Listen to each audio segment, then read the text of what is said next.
Table ronde. Merci Marie-Adélaïde. Voilà donc pour introduire ce sujet, comme me disait Gabriel en aparté pendant cette introduction, il va nous falloir au moins 3 heures. Donc on va essayer d'aller à l'essentiel. Peut-être rappeler en quelques mots les charismes, ces charismes pour la mission, est-ce bien raisonnable? Rappeler que les charismes, ce sont des dons spirituels. Saint Paul on en parle dans les Actes des Apôtres, et puis Saint Paul en parle en particulier dans la première épître aux Corinthiens, dans le chapitre 12 à 14, et en particulier avec cette phrase: à chacun, la manifestation de l'Esprit est donnée en vue du bien commun. Voilà, ce sont ces manifestations de l'Esprit, ces charismes donnés en vue du bien commun dont nous allons parler ce matin. Et Saint Paul en parle, mais il n'est pas tout seul, puisque tout au long de la vie de l'Église, beaucoup d'auteurs, beaucoup de pères, docteurs de l'Église en ont parlé, Saint Irénée, Tertullien, Saint Augustin, Saint Thomas d'Aquin. J'ai même retrouvé un pape, Benoît XIV, qui en 1748 a fait un traité sur le don des langues qu'il considérait comme un élément de la sainteté. Voilà. Alors, des charismes pour la mission, si on lit l'évangile de Marc au chapitre 16, on voit bien, il est écrit: pour eux, ils s'en allèrent prêcher en tout lieu, le Seigneur agissant avec eux et confirmant la parole par les signes qui l'accompagnaient. Donc ça, c'est l'évangile, mais effectivement, aujourd'hui, comment vivre ces charismes, comment les recevoir, comment les exercer et comment les mettre au service de la mission. Alors pour commencer, je me tourne vers vous, et Père Franck, je vais commencer par toi, c'est toi qui auras l'honneur de la première question. On a dit que les charismes, ce sont des manifestations de l'esprit. Je vais vous inviter chacun, et Père Franck, je commence avec toi. Comment tu as rencontré l'Esprit Saint, et qu'est-ce que ça a changé dans ta vie? Je l'ai rencontré réellement lorsque j'avais à peu près 10 ans de sacerdoce. Ça peut être un peu bizarre, hein, mais c'est mon expérience. C'est-à-dire que j'ai été baptisé, confirmé, ordonné, et j'ai vécu mes premières années de prêtre en croyant, hein, je ne veux pas trop vous choquer, je croyais vraiment que le Saint-Esprit existait, je savais qu'il était là et que les sacrements se faisaient par sa présence, mais il y a une période où en fait le Saint-Esprit est devenu pour moi cette personne, quelqu'un avec qui je devais coopérer. Et ça a transformé mon ministère, et ça me transforme encore tous les jours, parce que c'est une personne qui doit être Seigneur dans ma vie. Qu'est-ce que ça a changé? Ça a changé mon ministère, très clairement. Et je le disais un peu tout à l'heure, ça me permet aujourd'hui d'être le prêtre que Dieu veut, un prêtre parmi les autres prêtres, mais en même temps avec ce que je suis. C'est-à-dire qu'en fait, le Saint-Esprit nous permet et veut que nous soyons chacun nous-mêmes pour travailler à sa gloire et à son œuvre dans l'Église. Il ne nous demande pas d'être, voilà, je cite Carlo Acutis que j'aime beaucoup, d'être des photocopies les uns des autres dans l'Église, ni même en tant que prêtre, mais juste être soi-même, parce que Dieu nous a fait uniques et précieux à ses yeux, et le Saint-Esprit, ce qu'il veut, c'est ça, c'est que chacun soit lumineux à sa juste mesure pour faire un arc-en-ciel qu'est l'Église. Alors Caroline, pour toi, ça s'est passé quand on préparait, tu m'as dit, c'est à l'adolescence. Tu peux nous en dire un peu plus? Alors moi, je viens. Vous m'entendez? Oui. Moi, je viens d'une famille non chrétienne. Donc, mes parents se sont convertis à Paray-le-Monial, et j'ai été adolescente à ce moment-là. Et puis, j'ai vu qu'il y avait des changements chez mes parents, mais je n'avais pas fait vraiment de rencontre personnelle avec le Seigneur. Et je me suis dit, mais si Dieu existe, je vais l'appeler et je verrai bien s'il va me répondre. Donc, quand j'avais 17 ans, je me suis dit, ben voilà ce que je vais faire, je vais parler à Dieu. Et voilà, donc je me levais tous les matins, je disais, Dieu, si tu existes, montre-le-moi. C'était ma seule phrase. Je partais après, voilà, vivre ma petite vie, voilà. Et puis un matin, j'ai dit cette phrase et j'ai senti vraiment une chaleur qui est rentrée dans mon corps.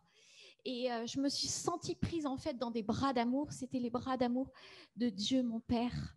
J'ai su qu'il m'aimait, que j'étais sa fille chérie. Et ce jour-là, mon cœur a été vraiment dans la joie. Et voilà, je me suis mise à chanter. En fait, je crois que j'ai reçu comme une effusion de l'esprit. En fait, voilà, ça a vraiment bouleversé ma vie. Et voilà, et j'ai plus jamais été la même. Et cet amour de Dieu, ça brûle dans mon cœur. En fait, je le sens tous les jours. En fait, je sens quand j'appelle l'Esprit Saint, je ressens. Vous voyez ce que j'ai reçu à mes 17 ans. Je sens que c'est encore, ça brûle en moi. Et voilà, je rends grâce à Dieu vraiment, voilà, de s'être manifesté à moi dans ma pauvreté, dans ma petitesse. Voilà. Et Gabriel, alors?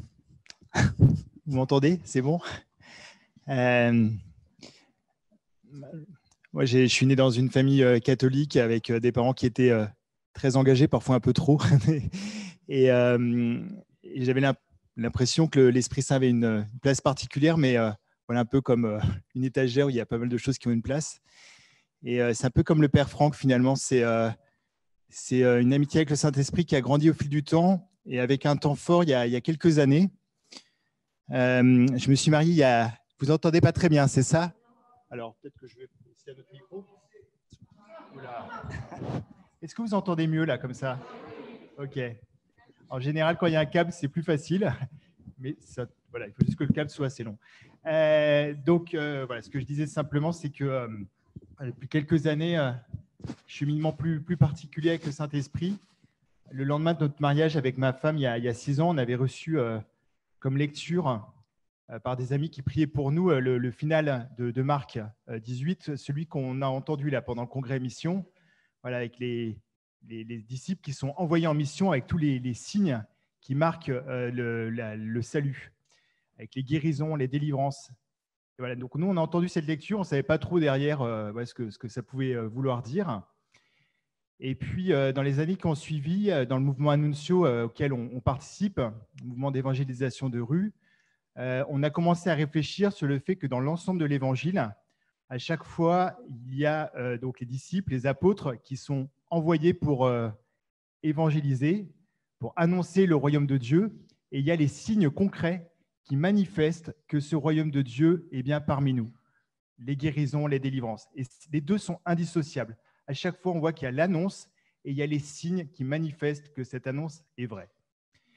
Et donc, on a eu la chance d'avoir une théologienne, docteur en théologie, Mary Ely, qui travaille d'une commission pontificale à Rome sur les guérisons, qui est venue voilà, nous former déjà à Annuncio, sur le mystère de guérison. Et puis après, donc le moment fort, c'est on est allé aux États-Unis, en fait. On est allé découvrir ce qui se faisait aux États-Unis, dans l'Église catholique, dans le Michigan.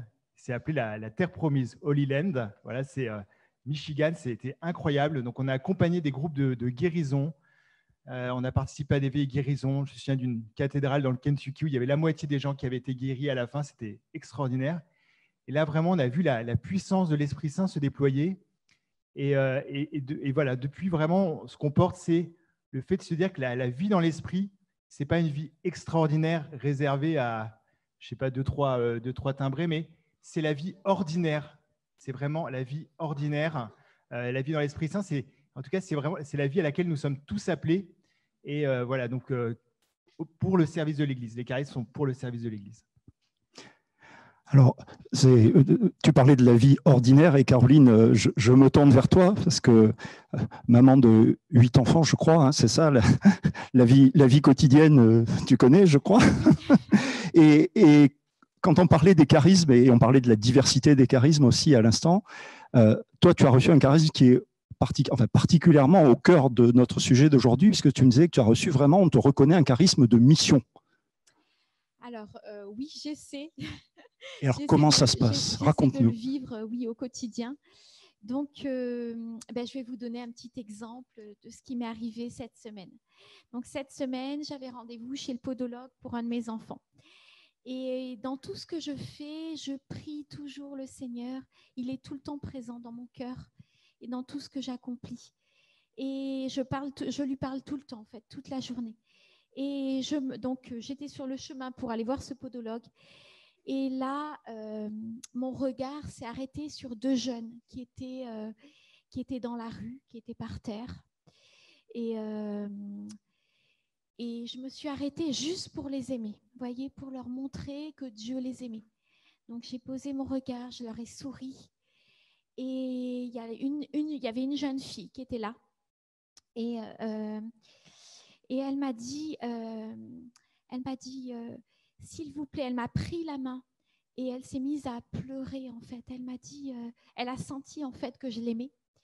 Et elle a pris ma main et elle m'a dit, j'ai rien pour me vêtir, j'ai tellement froid, c'est tellement dur de vivre dans la rue. Et je lui ai dit, écoutez, je reviens demain à 15h et je vais vous donner de quoi vous vêtir. Et je lui ai dit, soyez bénis par le Seigneur, je reviens demain. Et donc, je suis allée à mon rendez-vous et le lendemain, donc j'ai beaucoup prié, j'ai prié l'Esprit Saint, vous voyez, c'est ça les charismes, c'est faire passer l'Esprit Saint devant nous, c'est lui qui prépare le chemin. J'ai prié l'Esprit Saint, j'ai dit, Seigneur, vraiment, donne-moi une occasion, pas seulement de la vêtir, mais vraiment qu'elle puisse te rencontrer. Parce que c'est ça surtout qui va changer sa vie. C'est si elle touche ton amour, Seigneur. Et voilà. Et donc, je suis arrivée à 15h. Et en fait, je n'ai pas trouvé de place pour me garer dans la rue. Donc, tout était complet. Et j'ai prié, j'ai dit, Seigneur, mène-moi où tu veux pour que je trouve une place pour me garer. Et je me suis garée assez loin de l'endroit où je lui avais donné rendez-vous. Et puis, je suis allée à l'endroit du rendez-vous. Et en fait, elle n'était pas là. Il n'y avait personne. Et alors, j'ai continué à prier. Et là, je suis retournée près de ma voiture. Et j'ai dit au Seigneur, mais Seigneur, qu'est-ce qu'il faut que je fasse? Esprit Saint, viens me guider. Que veux-tu que je fasse maintenant? Et j'ai senti que le Seigneur me disait de rentrer dans un parc. Donc, il y avait en fait l'endroit où j'avais garé la voiture, il y avait une entrée d'un parc où je ne vais jamais d'habitude. Je suis rentrée dans ce parc. Là, l'Esprit Saint me dit, Caroline, tourne ton regard. J'ai tourné mon regard et j'ai trouvé ma petite Émilie. Elle était là avec une bande de jeunes. Donc, ils avaient bu, ils s'étaient un peu drogués. Voilà. Et ils étaient 4-5 jeunes. Voilà. Et je l'ai appelée, je lui ai dit, Émilie, je suis là. Tu me reconnais? Elle me dit, Caroline, tu es venue, mais je croyais que tu n'allais pas venir. Je croyais que tout ça, c'était des blagues. On m'avait dit de toute manière qu'il ne faut jamais compter sur les hommes. Ils font que des méchancetés. Je lui dis, allez, Émilie, viens, monte dans ma voiture, je t'amène chez moi. Et donc voilà. Et je l'ai prise à la maison pendant 1 heure. Je lui ai dit, Émilie, voilà, j'ai le temps que jusqu'à 4 heures. Après, il faut que je récupère mes enfants à l'école et tout. Et donc, elle s'est assise, elle est venue dans ma chambre, je lui ai sorti des habits et j'ai vu que ce n'était pas vraiment les habits dont elle avait besoin en fait. Elle s'est assise sur mon lit et puis elle a commencé à me raconter sa vie, à me raconter comment elle avait été blessée par son père alcoolique, comment elle m'a raconté tous ses déboires, qu'elle était allée d'homme en homme, qu'elle cherchait vraiment le bonheur mais qu'elle ne le trouvait pas. Et elle s'est mise à pleurer dans mes bras. Et je lui ai dit, écoute Émilie, voilà ce que je te propose. Je vais prier pour toi. Moi, j'ai eu aussi mes galères. Moi aussi, j'ai eu mes difficultés. Je lui ai raconté des fois où moi aussi, j'étais vraiment en larmes et où je ne voyais pas de solution à mes problèmes. Et je lui ai dit, ta solution, je peux te dire, c'est le Seigneur. Il faut que tu accueilles Jésus dans ta vie. Est-ce que tu veux bien que je prie pour toi, pour que cet amour de Dieu descende dans ton cœur? Et elle m'a dit, oui, prie pour moi, j'en peux plus de la vie. Alors, vous voyez, c'est ça en fait, les charismes, c'est vraiment laisser l'Esprit Saint nous diriger. Et alors, j'ai imposé mes mains sur sa tête.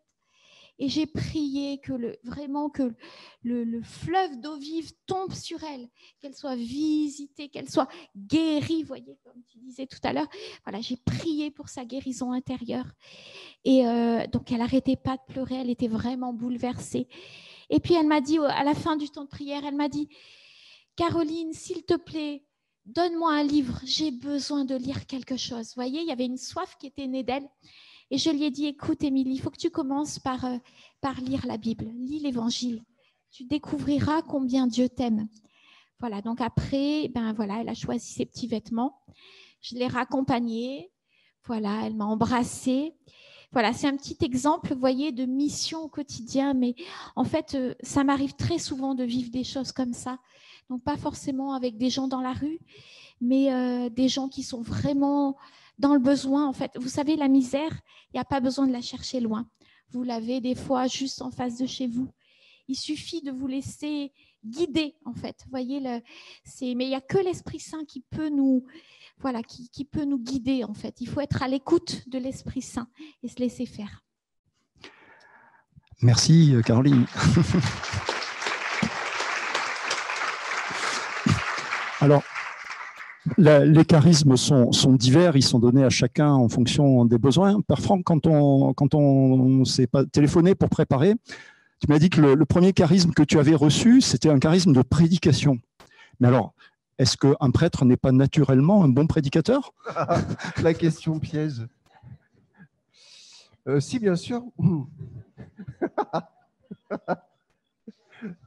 En fait, c'est vrai, des charismes. Par exemple, si je prends l'exemple de la foi, si je prends l'exemple de la sagesse, tous les chrétiens reçoivent la foi et la sagesse. Mais parmi eux, il va y en avoir qui vont avoir une grâce particulière de manifester la foi, la sagesse, etc. Donc oui, tous les prêtres sont faits pour la prédication et reçoivent une grâce de prédication, mais il y en a qui ont un charisme particulier de prédication. Ça va, j'ai bien répondu? J'espère que j'étais bon théologiquement, mes confrères. Et alors pour toi, qu'est-ce qui s'est passé? Qu'est-ce que ça a changé? Alors en fait, pour moi, c'est clair. Moi, j'étais quand je parlais devant 5 personnes, je tremblais, j'avais les aisselles qui commençaient à, vous voyez, enfin, voilà. En fait, c'était insupportable. Je pouvais pas parler devant 5 personnes. Aujourd'hui, j'adore ça. Plus il y a de monde, plus je. et en fait, il y a eu un basculement. Alors pour le coup, c'était autour de mon ordination sacerdotale. C'est comme ça. J'ai une religieuse qui m'a provoqué et qui m'a dit, voilà, je me suis dit, allez, il faut que j'aille préparer mon homélie. Elle me dit, ouais. En fait, la plus grande des préparations, c'est que tu pries, Franck. Et je l'ai pris au mot. Et en fait, ma prédication a changé radicalement à ce moment-là. Donc, je prépare, mais dans la prière, c'est autre chose. Et puis, surtout, j'ai reçu ce charisme de la prédication, de la parole. Et je l'ai su comment? Pas simplement parce que je prenais plaisir à parler, même si c'est quand même plutôt agréable de prendre plaisir à exercer un charisme. J'espère que voilà, ça se voit qu'elle est joyeuse quand elle exerce et qu'elle en parle. Mais après, il y a aussi l'authentification du peuple de Dieu qui dit, mais en fait, ouais, quand vous exercez ça, il se passe quelque chose. Voilà. Donc, il y a eu un réel changement. Moi, je parlais par la danse, je ne parlais pas du tout verbalement. Mais ça a été très net, c'est qu'entre avant et après, il y a eu un changement. Alors ça, c'est le premier charisme que tu as reçu, et tu en as reçu d'autres? D'autres charismes pour le bien commun? Je vais parler. Non, si, je vais parler. Enfin, on a évoqué celui de la danse. Est-ce que c'est un charisme ou pas, par exemple? C'est assez intéressant parce que, en fait, il y a des aptitudes, des capacités, des talents que l'on peut avoir. Et c'est un talent. Mais ça devient, j'ai compris ça qu'il y a quelques années, que c'était devenu un charisme quand ça fait quelque chose chez les autres.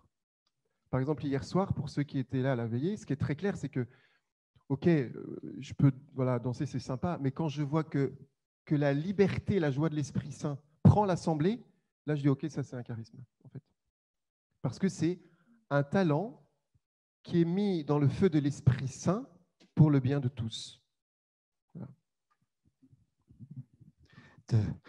Gabriel. Justement, pour rebondir sur ce que vient de dire le Père Franck, le sujet de la table ronde que vous aviez vu, c'était des charismes pour la mission. Est-ce bien raisonnable? Clairement non, mais c'est la voie que le Seigneur utilise. Et ce que je voulais, là où je voulais vraiment rebondir, c'est le fait qu'il passe par nous tous.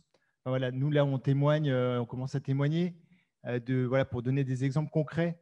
mais le Seigneur a mis en chacun de vous ici des charismes nombreux, certains que vous avez déjà discernés, d'autres que vous ne connaissez pas.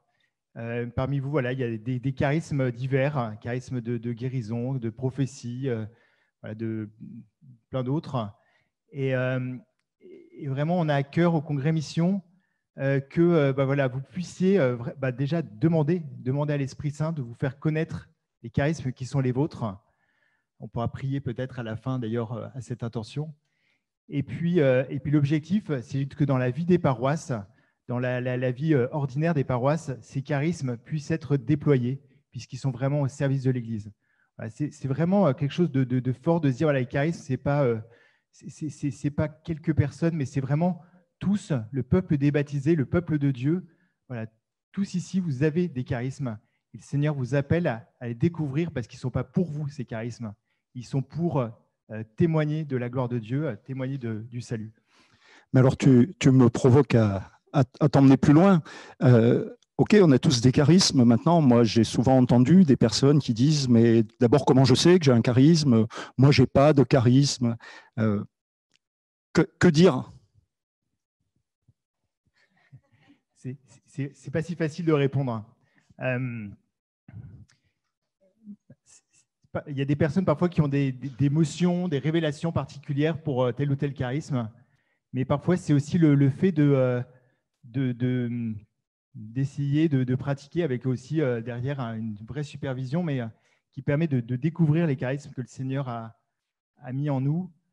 Moi, là, je sais que la première veillée guérison à laquelle j'étais, quand j'ai prié, voilà, on ne sait pas du tout qu'est-ce qui va se passer, comment l'Esprit Saint va agir. Et puis, voilà, c'est au fur et à mesure en fait, de voir l'action de l'Esprit Saint, de voir les guérisons, de voir vraiment comment il passe, comment il agit à travers nous. C'est aussi un moment aussi de pouvoir se lancer. Je me souviens d'un catholique américain qui aujourd'hui sillonne le monde, qui a un ministère de guérison, mais aussi de prophétie. Et il disait au début, quand j'avais des paroles de connaissance, paroles de prophétie, il y en avait peut-être 10%, 20% qui se réalisaient. Et aujourd'hui, il y en a 80%. Voilà, c'est aussi une croissance dans l'Esprit Saint. Parce qu'il est dans une grande confiance aussi dans l'Esprit Saint. C'est aussi, je pense que cette notion vraiment de faire confiance dans le Seigneur, d'être dans une attitude aussi d'abandon, elle est essentielle pour la croissance dans les charismes. Merci. Et en fait, ce qui me tient à cœur quand j'entends ça, et ça va rejoindre ce que Caroline vous disait, en fait, évidemment que tout le monde a des charismes, parce que c'est écrit dans l'Écriture, à chacun est donné. Et ensuite, n'oublions pas que Saint Paul dit que le plus grand don que nous recevons dans l'Épître aux Corinthiens, il dit ça, le plus grand don, c'est l'amour. En ce sens-là, vous voyez, Caroline, elle a commencé par ça. Hein. J'avais envie de montrer l'amour, j'avais envie de l'aimer, etc. En fait, moi, j'ai envie de crier aujourd'hui dans l'Église, mais exercer le charisme de l'amour, quoi. Et le reste, ça va venir. Hein. Franchement, hein. Exercer le charisme de l'amour. C'est le terreau pour toutes les manifestations de Dieu dans nos vies. Donc, punaise, allons-y, quoi. Demandons ça, demandons. Seigneur, apprends-moi à aimer, je veux aimer, je veux aimer. Et forcément, si tu veux aimer, tu vas avoir envie d'évangéliser, tu vas avoir envie de revêtir le pauvre. Franchement, et tu auras moins, parce que l'amour, ça rend fou, quoi. Donc, tu auras moins peur de paraître un peu taré, parce que Caroline, ce qu'elle a fait, c'est taré. Ça ne se fait pas aujourd'hui d'accueillir quelqu'un chez soi. Je suis sûr qu'il y en a qui se sont dit non, mais moi, je ne ferais pas ça. Non, c'est vrai que c'est un peu taré, quoi. Il faut aimer pour ça. C'est un peu taré d'aller aux États-Unis pour aller voir les catholiques des États-Unis. Enfin, ça coûte cher, quoi. Parce que, mais en fait, voilà, qu'est-ce qui fait qu'on va dépasser cette peur? En fait, c'est l'amour, quoi. Donc, ça, on l'a, c'est sûr, de par le baptême, on l'a. Donc, demandons cette grâce. Alors, je sais. Vous m'entendez? Oui, c'est bon. Ok. Oui, et c'est vrai que l'amour, c'est vraiment le point de départ en fait de tout. Et moi, vous savez, je crois aussi que ce qui est le point de départ de tout ça, c'est reconnaître aussi notre petitesse et notre pauvreté. Voilà, moi, tous les jours, je prends un long temps de prière et vraiment, je dis au Seigneur, Seigneur, je suis si petite, si fragile. Mais Seigneur, j'ai tellement soif de ton Esprit Saint. Passe devant moi, prépare la route. Et c'est l'Esprit Saint après qui fait tout le reste. Et c'est vrai qu'avec le Saint-Esprit, on ne s'ennuie jamais. Il nous arrive tout le temps plein d'histoires complètement incroyables. Et voilà, en fait, c'est vraiment le Seigneur qui passe devant nous, vous voyez. Et moi, je suis quelqu'un d'un tempérament assez timide, très réservé. Voilà. Et vous voyez, le Seigneur a travaillé mon cœur aussi pour me faire changer pour la mission. Donc, je vais vous raconter une petite histoire qui m'est arrivée il y a 2 ans. On avait organisé avec notre groupe de prière une veillée miséricorde et guérison. Et donc, je suis allée prier à l'église. Et puis, j'étais remplie du feu de Jésus. Et après, j'ai senti en conduisant la voiture qu'il fallait que je m'arrête devant la mairie de Rambouillet. Et donc, je l'ai fait. Et puis, j'entendais, voilà, je sentais que le Seigneur voulait que je monte en haut de la mairie pour aller distribuer des tracts pour notre veillée guérison. Et ça, c'est un petit peu fou, en fait, parce que je me disais, mais pourquoi le Seigneur m'appelle à faire ça? Mais voyez, j'ai obéi, en fait, parce que pendant tout un moment, il ne faut pas croire qu'il n'y ait pas des combats, en fait, voyez, parce que moi, j'ai eu beaucoup de combats de me dire, est-ce que c'est raisonnable? Est-ce que si? Est-ce que ça? En fait, on est tellement tout le temps en train de réfléchir, d'analyser, voilà. Et le Seigneur, il vient aussi changer nos cœurs, voyez, il nous apprend la docilité aussi. Donc, c'est très important de prier l'Esprit Saint pour qu'on apprenne justement ce travail de docilité. Et donc là, moi, je suis montée. Donc, d'abord, il y avait un monsieur qui était là à la porte. Il m'a dit, vous ne pouvez pas rentrer, madame. Et puis, je lui ai dit, écoutez, tenez, je vous donne une invitation de la part du Seigneur. Venez à cette soirée. Et il était très touché. Il m'a dit, OK, montez. Ah, j'ai dit, merci, Seigneur. Donc, je suis montée à l'étage en me demandant vraiment ce que le Seigneur allait faire. Et je suis passée, vous savez, je ne sais pas si vous avez lu dans la Bible ce qui s'est passé avec Saint-Pierre, vous savez, quand les portes de la prison s'ouvrent devant lui. Et bien moi, j'avais l'impression que j'étais un peu en vision, vous voyez, qu'il y avait les portes qui s'ouvraient. Alors j'allais d'un service à l'autre dans la mairie et toutes les portes s'ouvraient. Les dames me disaient, passez dans ce service, allez-y, passez dans celui-là. Donc, et à la fin, je suis arrivée à la dernière porte et la dame m'a dit, écoutez, voilà, vous allez écrire un mail à la responsable, vous me mettez en copie et j'appuierai votre demande si jamais elle ne veut pas. Et alors, je suis revenue dans ma voiture, là, et puis, j'ai traîné un peu parce que je me disais, c'est complètement dingue, mais diffuser des tracts sur une veillée guérison à la mairie, mais c'est complètement dingue. Vous voyez, j'ai eu un petit combat, donc j'ai laissé traîner. J'ai attendu 2, 3, 4 jours. Puis l'Esprit Saint, hop, il m'a retravaillé, il me dit, hey, oh, les tracts. Alors, j'ai dit à mon mari, s'il te plaît, allez, envoie le mail à la mairie. Et donc, il a écrit le mail en signant mon nom. Et là, la dame, en fait, ils ont répondu tout de suite. On a eu tout de suite une réponse. Et ça que je veux vous dire, c'est que quand c'est dans les voies du Seigneur, les portes s'ouvrent. Vous n'avez pas à vous casser la tête, à vous dire qu'est-ce que je vais faire, qu'est-ce qui va se passer. En fait, quand c'est dans les voies de Dieu, eh ben, le chemin est facile. En fait, vous voyez, il aplani le chemin devant vous. Et là, en fait, donc, ils ont répondu tout de suite en disant, Madame Basse, il y a juste un petit problème dans ce que vous nous avez donné, c'est que votre prospectus est trop petit. On voudrait des grandes affiches.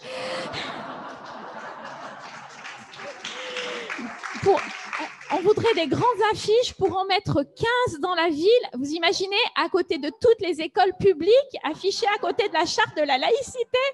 Mais il n'y a que le Seigneur qui peut faire des trucs comme ça.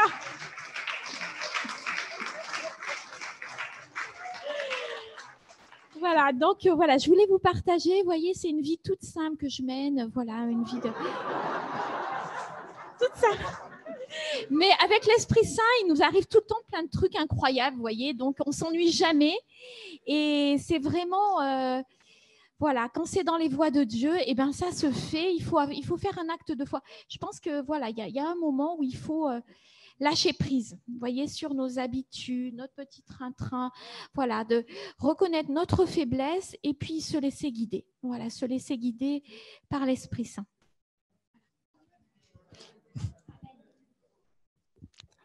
Vous voulez rajouter, réagir? Non, en vous entendant, d'abord je rends grâce parce que de fait, l'Esprit Saint permet des choses extraordinaires et folles. Mais je me dis aussi que peut-être parmi vous, il y en a qui se disent non, mais moi, je ne me vois pas faire ça. Et en fait, là encore, Caroline a dit quelque chose d'intéressant, c'est que il faut que ça vienne du Saint-Esprit. En fait, il ne s'agit pas que vous alliez demain dans toutes les mairies pour mettre des affiches en disant « Ouais, j'étais au congrès mission, le Saint-Esprit dit ». Parce qu'en fait, non. Si vous lisez les Actes des Apôtres, et parfois, effectivement, Saint Paul est envoyé sur une île, etc. Puis à d'autres moments, le Saint-Esprit ne voulait pas qu'on aille là-bas. Donc, en fait, il est nécessaire d'apprendre à se mettre à l'écoute du Saint-Esprit. Voilà. Parce qu'il faut avoir l'audace d'aller là où le Saint-Esprit me pousse et le courage parfois de ne pas aller si en fait il me demande de ne pas y aller, que j'aurais humainement envie d'y aller. Donc il ne s'agit pas demain d'aller dans toutes les mairies en disant oh, si ça a marché à Rambouillet, c'était Rambouillet, c'est ça? Non, c'est quoi? Ouais, c'est ça.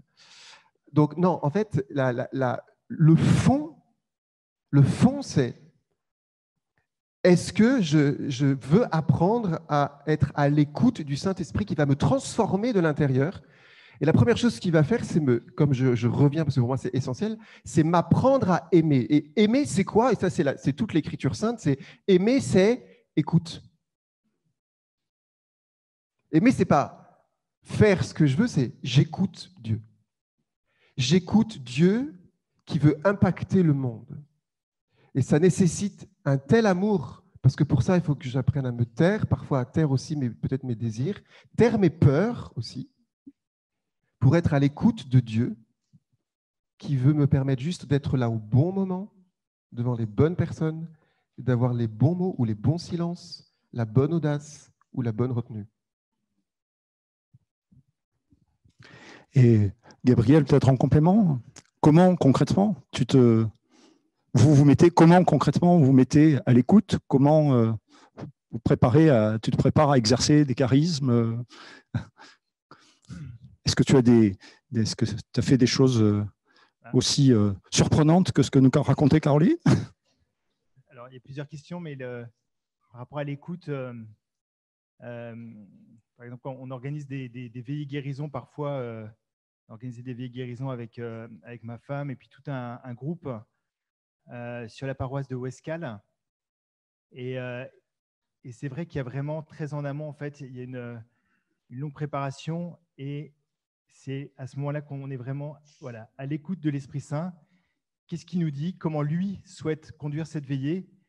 D'éviter d'être sur un schéma un peu type, même s'il y a quand même, on a un peu notre trame, mais à la fois en amont et pendant, de ne pas essayer de contraindre l'Esprit Saint en déroulant notre topo et nous dérouler, mais vraiment d'être à l'écoute. Et ça, je trouve que ce qui est important, c'est d'être à plusieurs, en tout cas pour s'éveiller, tout un groupe en amont et puis un groupe pendant la veillée, parce que on échange aussi entre nous. Qu'est-ce que je reçois l'Esprit Saint? Et puis, est-ce que les autres confirment ou pas ce que je reçois l'Esprit Saint?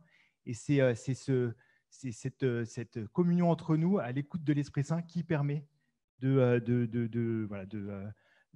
pleinement à son écoute et puis de transmettre ce qu'il nous dit.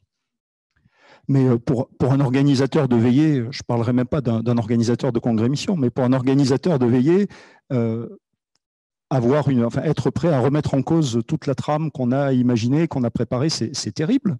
Enfin, moi, ça me ferait extrêmement peur, je pense. Alors, moi, je suis quelqu'un j'ai vraiment un défaut, c'est que j'aime bien être dans le contrôle. Je suis vraiment dans mon travail, dans tout ce que je fais. Et puis ma femme a un peu le même défaut aussi.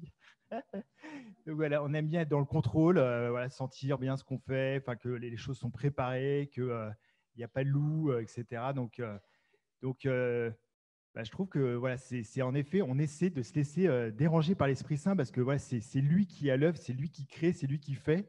Mais c'est ce qui a été dit aussi, c'est un combat. C'est pas si simple. Parfois, voilà, on a bien balisé notre veille guérison ou tel événement. Et voilà, être à cette écoute, c'est pas toujours simple. En tout cas, pour nous, c'est quelque chose qui n'est pas naturel. Je peux rajouter quelque chose. Vous m'entendez? Oui. Voilà, moi, je voudrais juste rajouter quelque chose. Que l'Esprit Saint, c'est vraiment une personne, en fait, qu'il faut apprendre à aimer. Et l'Esprit Saint, il nous éduque aussi. Moi, souvent, plus je prie, plus j'entends aussi ce qu'il veut me dire. Et j'ai compris aussi, alors là, je vais vous parler de ma vie de mère de famille. Donc, voilà. Et j'ai compris que l'Esprit Saint, il voulait aussi agir en tant que mère de famille pour mes enfants, par exemple. Et je ne comprenais pas pourquoi, par exemple, quand je priais pour mes enfants, il ne se passait rien. Souvent, on prie, Seigneur, viens le bénir, gna gna, mais en fait, on ne voit pas. En fait. Et un jour, je me suis dit, mais en fait, ma prière, elle n'est pas ajustée. Il faut d'abord que je demande à l'Esprit Saint, Esprit Saint, montre-moi comment prier pour cet enfant. Donc, c'est ce que j'ai fait. Je vais vous raconter une petite histoire pour ma petite dernière qui a 2 ans, Bérénice. Et en fait,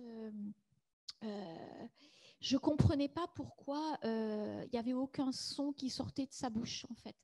Donc, je me disais, oh là là, c'est pas normal par rapport à mes autres enfants. Il y a un truc qui se passe là, c'est pas normal.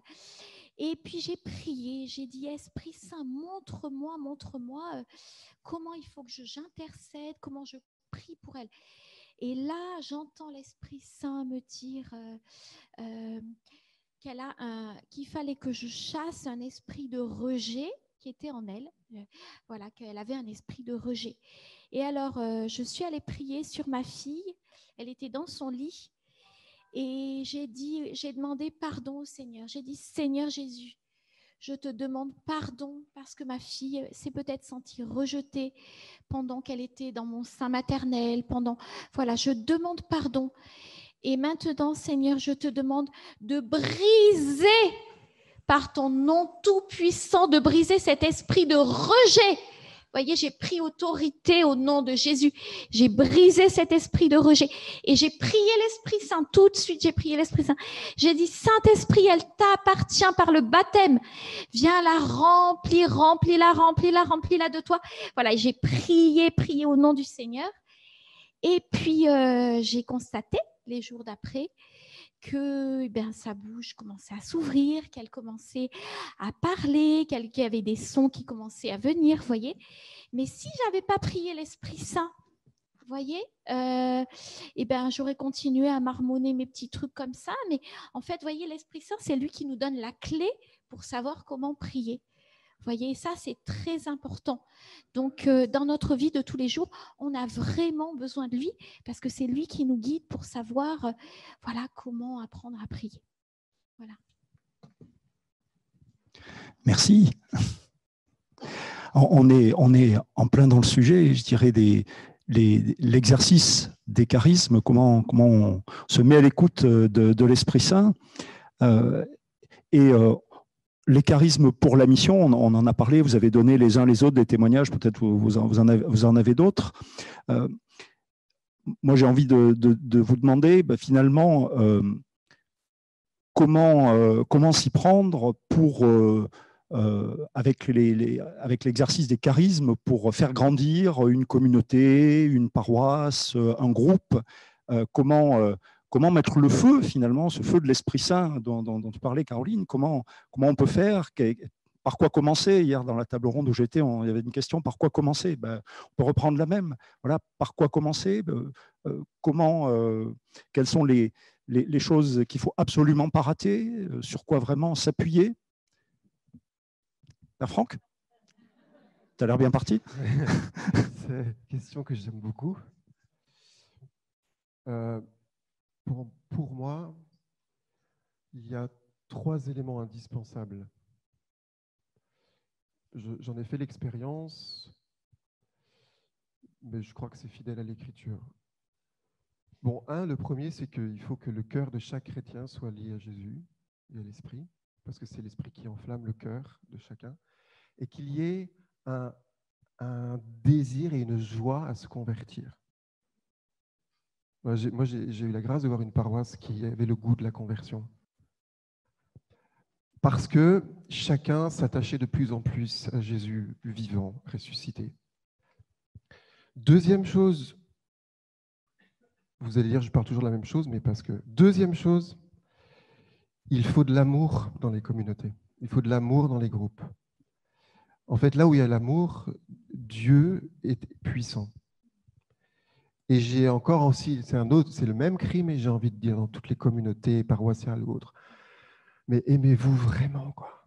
Et c'est un combat, mais... Et le troisième point, je vais revenir un peu. Mais le troisième point, c'est celui de la joie. Inséparable pour moi, en fait.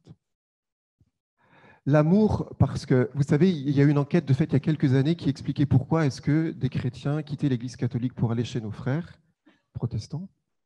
Les deux raisons majeures étaient manque d'amour et manque de joie. Manque d'amour et manque de joie. Moi, j'ai eu la grâce de voir dans une paroisse des chrétiens qui s'invitaient pour se demander pardon. J'en voyais parfois, je passais, et puis derrière une fenêtre, je les voyais à genoux dans une salle de caté en train de se demander pardon. Des chrétiens qui ne se comprennent pas, des chrétiens qui se reprennent. Moi, j'étais dans ma paroisse, pour moi, c'était des frères, c'est ma famille, mais vraiment. Et en fait, quand on commençait à glisser, à déraper, en parlant mal de quelqu'un, on disait non, stop, on arrête. C'est ça l'amour, en fait. C'est concret. Et si on s'évangélise mutuellement pour apprendre à aimer et qu'il y a cette joie qui permet à la vie divine de passer, parce que si vous allez voir dans l'Écriture, dans le livre de Samuel, vous voyez quand le roi David chante, se met à danser parce qu'il y a la présence de Dieu qui vient dans la cité du roi David.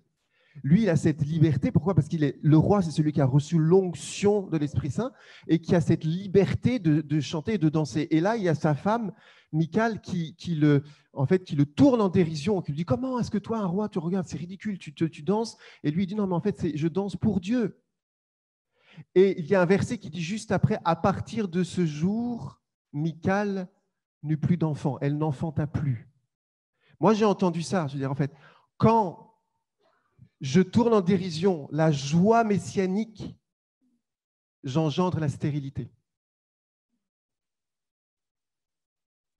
Et donc, pour moi, il y a une urgence pour que les charismes explosent et pour que la puissance de Dieu puisse être visible par nos contemporains. Je pense qu'il y a ces trois axes majeurs, c'est attacher à Jésus de plus en plus, s'aimer les uns les autres en vérité, parce que c'est à l'amour que nous avons les uns pour les autres que le monde nous reconnaîtra pour ses disciples. Et troisièmement, franchement, si Dieu me sauve, que ça se voit, quoi.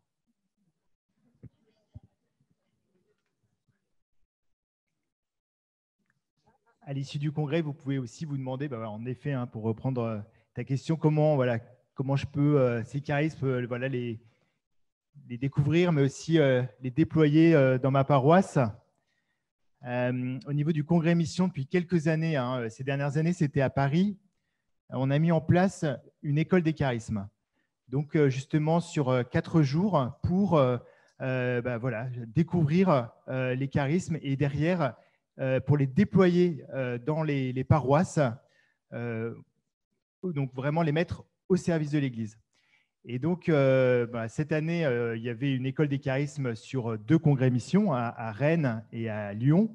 Mais l'année prochaine, je ne veux pas trop dévoiler, là je fais un peu le teaser, mais donc il y aura le congrès mission l'année prochaine sera à Paris. Et donc très probablement, il y aura une école des charismes. Et ceux qui l'ont vécu ces dernières années, c'est des groupes de paroissiens souvent qui sont venus emmenés au départ par l'un d'eux parfois ou à l'initiative de leur prêtre. Donc c'est toujours des groupes de paroissiens avec un prêtre. C'est jamais une personne toute seule qui va venir comme ça pour voir d'une paroisse ou des paroissiens qui sont missionnés en tout cas explicitement par un prêtre et donc qui viennent à plusieurs pour cette école des charismes et derrière pour pouvoir déployer ces charismes dans la paroisse. Et ça, je crois que c'est en effet, le Père Franck le disait, il y a une urgence aujourd'hui dans la mission. Les charismes, on les voit dans l'Évangile, dans les Actes des Apôtres, mais l'Esprit Saint souffle aujourd'hui comme il soufflait il y a 2000 ans. Et ces charismes aujourd'hui, en fait, ils sont voilà, je sais pas comment dire, souvent ils sont en friche, ils sont en jachère, et c'est tellement urgent qu'ils soient révélés pour être, voilà, pour faire connaître le nom de Jésus.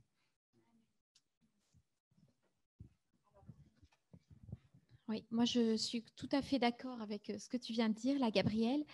Et je pense qu'il est nécessaire aujourd'hui, voilà, on est tous fils et filles de Dieu, et du coup de prendre conscience qu'on a aussi possession du royaume, en fait. Il y a beaucoup, beaucoup trop de chrétiens aujourd'hui qui sont des chrétiens endormis, en fait. Excusez-moi l'expression, mais des chrétiens qui...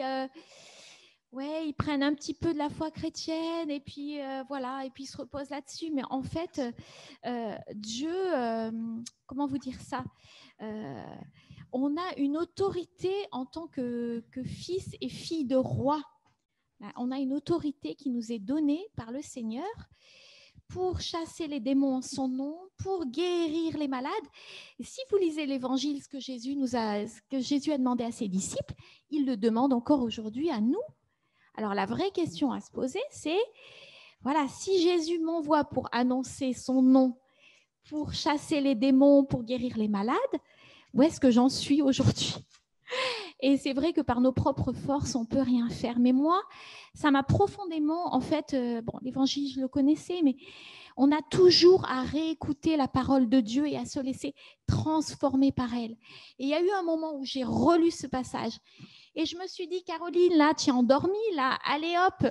Le Seigneur, il t'appelle aussi pour prier pour la guérison des gens. Hein, ne dois pas dire, ah, j'ai pas le charisme, je peux pas. Ça, c'est des fausses excuses. Le Seigneur, il a demandé de faire ça à chacun de ses disciples. Donc, si vous ne vous lancez pas, eh ben, il ne se passera jamais rien. Moi, j'ai envie de vous dire aussi, quelque part, voilà, il faut prier, et puis il faut aussi, il y a un moment où il faut aussi se lancer parce que voilà, la mission est grande et les ouvriers sont peu nombreux. Donc, si vous ne le faites pas, qui le fera ? Vous voyez, c'est ça aussi. Donc voilà. Et puis, comme disait, moi, j'aime beaucoup Marie-Hélie, qui est, voilà, je ne sais pas s'il y en a qui connaissent, elle a écrit des livres, voilà, sur aussi les charismes. Donc, c'est une Américaine qui a vraiment ce charisme de guérison. Et elle dit, si vous rencontrez quelqu'un dans la rue, voilà, vous lui annoncez Jésus, mais vous le laissez comme ça, sans lui proposer la prière, eh bien, vous le laissez sur sa faim. Vous voyez ? Donc, il ne faut pas hésiter à proposer aux gens la prière. Quand vous voyez quelqu'un qui souffre, par exemple au supermarché, et ben voilà, vous pouvez lui dire, écoutez, moi je suis chrétienne, je crois en Dieu. Si tu veux, je peux prier pour toi. Vous voyez, on ne le fait pas assez, ça. On n'ose pas, on est tout le temps dans nos... Voilà, il faut vraiment demander à l'Esprit Saint de vraiment venir transformer nos cœurs et ne pas hésiter à proposer. Après, vous n'imposez pas. Peut-être que la porte va se refermer, que la personne va vous dire « Non, non, ça ne m'intéresse pas ». Mais peut-être que la personne va tellement souffrir qu'elle va dire « Ouais, ben, j'ai tout essayé, sauf ça ». Et peut-être que le Seigneur va permettre que par votre prière, cette personne soit guérie et du coup qu'elle se convertisse par la même occasion. Vous voyez ? Mais si vous ne vous lancez pas à faire ça, eh bien, vous ne verrez pas de signe. Donc moi, j'ai envie aussi de vous dire, il y a un moment où il faut aussi, dans n'importe quelle situation, se mettre à l'écoute, comme tu disais tout à l'heure, de l'Esprit Saint. Il ne s'agit pas de faire n'importe quoi, mais écouter. Et puis, il y a un moment où il faut aussi se lancer et demander à l'Esprit Saint, Seigneur, moi, je demande souvent des signes de confirmation. Si c'est dans tes voies, ouvre le chemin. Si je me suis trompée, montre-le-moi en toute simplicité. Parce que voilà, c'est un chemin aussi d'humilité. Puis, ça nous arrive de nous tromper. Moi aussi, ça m'arrive de me tromper. Donc voilà, mais n'ayez pas peur vraiment de prier pour les gens. Notre monde est tellement en souffrance aujourd'hui. Moi, c'est vraiment le message que je voudrais vous donner aujourd'hui. C'est, voilà, vraiment, n'ayez pas peur de prier pour les gens, voilà, quand ils ont besoin de... Voilà, il ne faut pas les laisser comme ça, repartir juste avec un petit message comme ça. Il faut que ça aille plus loin, vous voyez ? Voilà. Juste rebondis, j'avais ça dans le cœur en fait quand tu l'as dit. J'ai dit, il faut absolument leur dire qu'il faut passer à l'acte dès tout à l'heure. C'est-à-dire que quand quelqu'un vous dit que j'ai un problème, etc., dites pas simplement, ok, je vais prier pour vous. En fait, proposez tout de suite, direct. Et en fait, quand Caroline dit n'ayez pas peur, je dis en fait, on s'en fout. Ayez peur, mais allez-y. Ça, on s'en fout en fait, parce que la peur, elle est juste là pour nous dire il y a un enjeu en fait. Donc la peur, c'est pas grave. C'est bien qu'on ait peur, en effet. Notre cerveau est fait pour ça. Il nous dit, tiens, il y a un enjeu là. Qu'est-ce que tu fais pour cet enjeu? Donc, vous avez peur, c'est bien. Priez quand même. Vous n'avez pas peur, priez. J'abonde exactement dans le même sens, hein, parce que voilà, tout le monde est après, voilà, peut-être qu'après ce congrès mission, vous allez suivre des formations, peut-être l'école des charismes, etc. Mais après, à un moment, faut quand même franchir le pas. Et moi, je me souviens qu'au début, voilà, on avait été formés, reformés par Mary Lee, etc. Et puis, à un moment, et puis donc, il y avait toujours des gens qui nous aidaient pour l'éveiller, guérison, pour voilà. Et puis, à un moment, elle dit, mais oh, faut y aller là, hein, c'est bon, vous avez tout ce qu'il faut là. Et donc voilà, elle dit, bah, maintenant, c'est voilà, faut y aller. Et puis vraiment, voilà, c'est l'objectif. Caroline l'a bien dit, c'est la conversion. Voilà, c'est les charismes, c'est pas les charismes pour les charismes. Enfin, même si c'est très beau, hein, les guérisons, les délivrances, mais on va tous mourir un jour. Voilà, donc tous ces signes, c'est pas des charismes pour voilà pour voir des belles choses, même si c'est génial, mais c'est pour la conversion. Et aujourd'hui, l'urgence, c'est la conversion. Et juste, je complète un petit peu. Ce qui me semble aussi important, c'est aussi la disposition de cœur. Vous voyez, moi, quand je sors dans la rue, je dis toujours au Seigneur, Seigneur, voilà, mène-moi où tu veux me mener. Voilà, guide-moi là où tu veux me mener. Voyez, si vous sortez dans la rue, mais que vous vous dites, je dois faire ci, je dois faire ça, que vous n'êtes pas ouvert là où le Seigneur veut vous mener, eh bien, peut-être que vous ne serez pas réceptif. Vous voyez, il y aura peut-être un problème d'écoute. Donc, c'est très important. Moi, je sors, par exemple, j'ai toujours ma Bible sur moi. J'en ai même plusieurs, comme ça, je peux en distribuer si le Saint-Esprit me le dit. Voilà, mais j'ai toujours, je me dis, peut-être que le Seigneur va me permettre de rencontrer des personnes aujourd'hui. Peut-être que, vous voyez, je suis toujours dans l'attente de ce que l'Esprit Saint va faire à travers ma toute petite personne. Voyez, donc hier, par exemple, j'ai pris le train pour venir jusqu'ici et j'étais dans le métro et il y avait un Africain à côté de moi. Et puis, j'ai commencé à lui sourire. Et puis, il m'a parlé. Et puis, il m'a raconté en fait, qu'il était logé par le 115. Donc, voilà, que du coup, c'était la galère un peu pour lui, qui venait de Côte d'Ivoire, tout ça. Et puis, j'ai dit, vous savez, moi, je suis chrétienne. Il m'a dit, moi, je suis musulman. J'ai dit, c'est pas grave. Est-ce que vous voulez que J'ai dit, est-ce que vous voulez que je prie pour vous? Et il m'a dit, d'accord. Alors, j'arrivais, il y avait la station qui arrivait, en fait. J'ai dit, Seigneur, il faut que tu fasses vite. Mais vous voyez, j'ai tendu ma main comme ça. J'ai prié, Seigneur, bénis mon frère. Voilà, guide-le, viens le restaurer. Vous voyez, c'est tout simple. Mais il était hyper content, même si c'était pas forcément, voilà, j'étais catholique, il était musulman, mais c'est pas grave. Vous voyez, il y a un moment où il faut, voilà, il faut se laisser conduire et notre monde a vraiment soif qu'on prie pour lui. En fait, il ne faut pas hésiter à prier pour les gens, vraiment, vraiment, vraiment. Voilà. Alors, vous avez posé de très nombreuses questions, donc je vous propose qu'on prenne quelques questions. Ça va nous donner l'occasion de revenir sans doute sur certains des sujets. La première question que je vous pose à chacun, donc comment discerner entre un charisme, une motion de l'Esprit Saint et puis une autosuggestion, notre imagination, notre orgueil? Et puis pour discerner son charisme, est-ce qu'il y a besoin d'avoir un accompagnement spirituel particulier?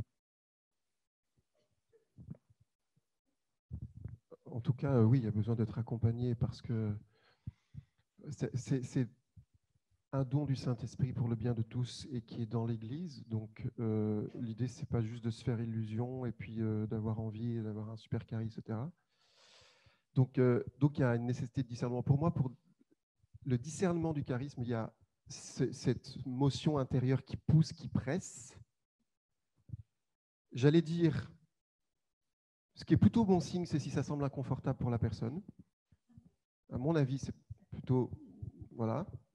Et ensuite, il y a l'authentification de toute manière du peuple de Dieu, d'une forme ou d'une autre, par un accompagnement spirituel, voilà, par le groupe de prière, par le berger. Mais en tout cas, il est nécessaire de le discerner dans l'Église.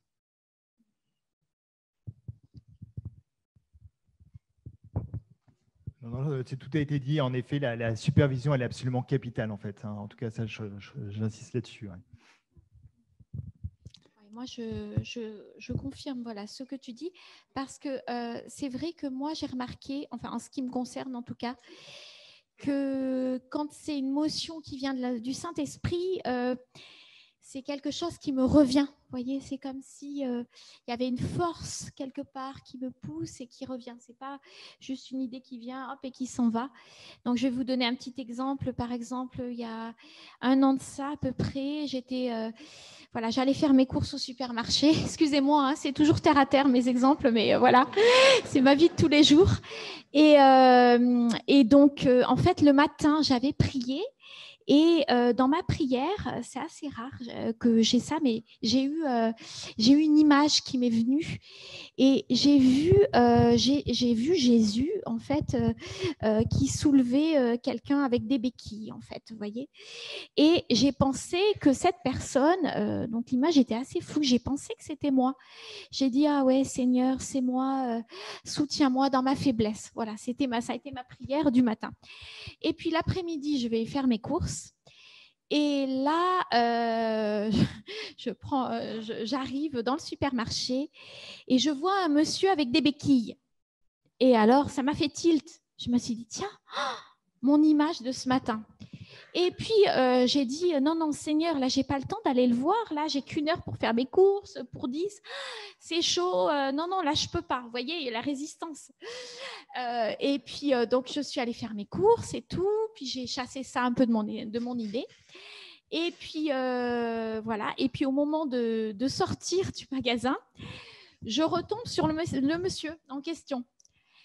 Et là, je sentais quelque chose qui me poussait vers lui. Vous voyez, c'est ça l'Esprit Saint. C'est en fait, vous sentez qu'il faut que vous y alliez. Mais j'avais ma résistance. Je disais, non, Seigneur, là, c'est pas possible. Il me reste plus que 10 minutes. Je peux vraiment pas. Je suis vraiment désolée. Et puis, j'étais en train de mettre mes courses dans le coffre de la voiture. Et là, je ressens une 3e fois l'Esprit Saint, vous voyez, qui me parle et qui me dit, vas-y. Je dis, ok, Seigneur, tu as gagné. Alors, je vais voir le monsieur en question et je lui ai tout de suite parlé du Seigneur. Et en fait, il était, comment vous dire ça ? C'est comme s'il était prêt à 600%, vous voyez, comme s'il attendait que ça, en fait. Donc, il a été hyper touché. Il m'a pris la main, il m'a dit, madame, mais comme vous ne pouvez pas savoir comme je suis bouleversée que vous veniez jusqu'à moi comme ça et tout. Et puis, je lui ai offert une Bible pour qu'il lise la parole de Dieu. Je pense que le Seigneur, avec du recul, m'attendait pour que je prie pour qu'il soit guéri. Bon, je ne l'ai pas fait parce que j'étais trop stressée à ce moment-là. Vous voyez, moi aussi, j'ai encore tout un cheminement à faire. Mais en tout cas, la leçon que j'en ai tirée, c'est que vraiment, quand c'est l'Esprit Saint qui nous guide comme ça, vous voyez, il prépare le terrain quelque part. Vous voyez, et c'est une motion... moi, ça me revient en tout cas. Bon, alors je combats. Hein. De temps en temps, j'ai pas envie. Je me dis, est-ce que c'est vraiment ça ? Donc c'est normal d'avoir des combats comme ça, vous voyez. Mais c'est quelque chose qui revient, vous voyez. Voilà.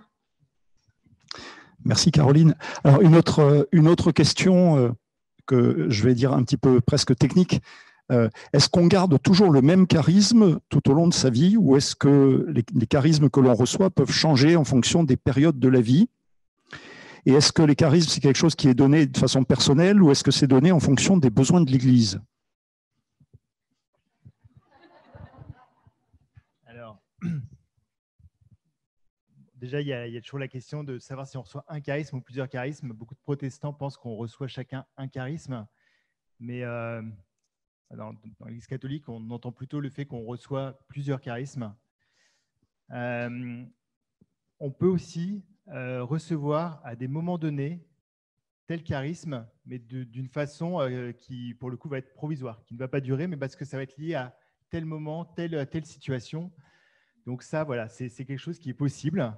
Et puis, il y a des charismes. Voilà, le Saint-Esprit, encore une fois, il agit avec une immense liberté. Donc, voilà, il est très étonnant, on va dire. On est encore une fois, voilà, les charismes, ce n'est pas raisonnable. Donc, des charismes qui vont être donnés pour telle situation, tel moment. Et puis, des charismes qui vont être donnés là, dans un temps plus long. Après, est-ce que c'est personnel? En tout cas, c'est vraiment toujours les charismes. Le mot charisme, charisma, c'est petite grâce. Ces petites grâces, elles nous sont données pour le corps de l'Église, pour faire grandir l'Église, pour être mises au service. Donc ça, c'est extrêmement clair. Garde le micro, Gabriel, parce que j'ai une question spéciale pour toi. J'ai une question, je vais en regrouper deux. Je vais la formuler comme ça. Organiser des veillées de guérison quand on est directeur d'hôpital, est-ce bien raisonnable? C'est pas moi, hein, c'est la question. Hein. Et puis, je vais en regrouper une autre. Tu pourras répondre peut-être aux deux en même temps. Comment éviter les dérives dans le charisme notamment dans le charisme de guérison? Alors après, est-ce que c'est raisonnable? Moi, j'avoue que mon rêve, ce serait que dans l'hôpital, on puisse vraiment prier pour les guérisons des malades, pour qu'en fait le Christ, qui est finalement c'est le premier médecin de l'hôpital, c'est le Christ qui puisse être vraiment présent au cœur du soin, auprès de ceux qui souffrent, auprès des patients qui sont angoissés, qui sont en fin de vie. Voilà. Mon rêve, ce serait celui-ci. Et puis, l'autre question, pardon, c'était par rapport comment éviter les dérives. En fait, j'ai envie de dire que des dérives, il y a un risque, ça c'est vrai. Moi, je l'entends souvent quand on parle des charismes, et c'est bien que cette question soit posée. Il y a toujours des risques de dérives. Le premier risque aujourd'hui, quand même, je trouve, c'est que les charismes ne soient pas déployés. Enfin, voilà, parce que je pense qu'aujourd'hui, c'est surtout le fait d'avoir tous ces charismes en jachère qui ne sont pas déployés au service de l'Église, parce que si vraiment ils étaient déployés, tous ces charismes, en fait, voilà, ça changerait le monde. Enfin, vraiment avec des signes très concrets de l'amour du Christ qui provoqueraient beaucoup de conversions. Après, oui, il peut y avoir des dérives, notamment, je pense, un risque sur le ministère de délivrance. D'où le fait d'avoir la supervision. Je sais qu'aujourd'hui, il y a beaucoup de diocèses qui réfléchissent au sujet, beaucoup d'évêques aussi, pour voir comment, je dirais, pouvoir essayer d'avoir des cadres quand même qui soient bien établis sur l'exercice des ministères de délivrance ou de guérison. Et je crois que c'est important. Et après, voilà, c'est jamais simple parce que d'un côté, il ne faut pas contrarier l'Esprit Saint et en même temps, il faut faire attention aussi, il faut être vigilant par rapport à des risques de dérive. Voilà, mais là aussi, je n'ai pas de réponse toute faite, toute simple à cette question. Moi, j'aurais envie de dire, en fait, il y a aussi la dérive de ne pas le faire. En fait, il y a des... Dans tous les cas, si on tombe dans l'excès, il y a un danger. Dans tous les cas. Et dans tous les cas, si on n'est pas à l'écoute de Dieu ensemble, il y a un danger. Mais un des dangers de notre vie, même humaine, c'est parce qu'on a peur de se tromper, on ne fait pas. Et ça, c'est humain, c'est pas chrétien. On a peur de se planter, donc on ne fait pas. C'est le meilleur moyen, en fait, de rien faire et de ne pas se tromper, de fait. Mais est-ce qu'on ne se trompe pas quand on ne fait rien? Je ne suis pas sûr du tout non plus. Donc, voilà. Donc, en fait, ça vaut peut-être la peine d'oser se tromper et puis de réviser après, voilà, de corriger, de grandir, d'apprendre, parce que la vie, c'est ça, en fait. Alors, il y a encore deux questions qu'on aura le temps de prendre. La première question, s'il y a un charisme dont on a... Bon, ça doit bientôt être l'heure de fin. Petite farceuse. Il y a un charisme dont on n'a pas beaucoup parlé. À quoi sert le charisme de chant en langue? Je suis content d'être de ce côté-ci du micro. En fait, bon, relisez, si vous voulez, Corinthiens 14. Saint Paul dit, « Je voudrais que tous vous parliez en langue. » Et à un moment, il dit même, « Je parle en langue plus que vous tous. » C'est-à-dire que dans le cœur de Saint Paul, le parler en langue est quelque chose de précieux. Mais ça ne doit pas se faire n'importe comment. En fait, c'est comme tout d'ailleurs. surtout quand on est ensemble. Donc, dans le cœur de Saint Paul, ce charisme, il doit être le plus répandu possible. Après, dans mon expérience, c'est clair. Le parler en langue, c'est comme j'allais dire, le canal qu'on commence à ouvrir pour avoir la liberté et la folie de l'Esprit Saint. Je l'ai expérimenté dans ma vie de prêtre. Je pense que les plus belles prédications et sessions que j'ai faites, c'est quand je l'ai préparé en me mettant dans la chapelle et en priant, en chantant en langue pendant des heures. Et après, j'ai des choses qui viennent, je prends ma Bible, etc. Et je continue, je prie pendant des heures. Parce qu'en fait, j'allais dire, la grâce du parler en langue et du chant en langue, ça fait que je ne reste pas simplement dans le conceptuel et simplement dans le rationnel, mais en fait, ça me permet de m'ouvrir à d'autres moyens de compréhension et d'être connecté à mon cœur, d'être connecté au Saint-Esprit, d'être connecté à Dieu. Et après, bien sûr, ça doit venir par des mots, mais ce qui est clair, c'est que alors, si on le fait maintenant, pour oser parler en langue, eh bien, en fait, il faut juste se dire, punaise, il y a du monde à côté de moi, je vais passer pour quelqu'un de ridicule. Et donc, c'est la première chose. C'est-à-dire que si ça, juste parler selon le langage de l'Esprit Saint que seul Dieu comprend, c'est ce que dit Saint Paul. Je n'ai pas le courage de le faire avec mes frères chrétiens ici. Bon, alors, on ne va pas parler des autres charismes, hein, d'accord ? C'est tout bête, quoi, en fait. Donc, c'est le canal qui s'ouvre j'allais dire, à la folie, à l'amour de Dieu, au langage de Dieu et à ce que Dieu fasse ce qu'il veut. Alors moi, je confirme ce que tu dis parce que, alors pour moi, c'était un vrai combat parce que j'avais vraiment peur du regard des autres. Donc je me disais, ah là là, qu'est-ce que vont penser les autres si je commence à faire ça et tout. Donc j'étais très contente quand il y a eu les masques. En fait, je me suis dit, c'est bien, comme ça, personne ne me voit. Et puis, l'Esprit Saint m'a rattrapée. Il m'a montré qu'en fait, si je voulais avoir une prière plus puissante, eh ben, il fallait que j'ouvre ma bouche, que j'ose pas. Voilà, que quand je fais la prière des frères dans mon groupe de prière, eh bien, voilà, que je prie en langue pour mes frères à haute voix.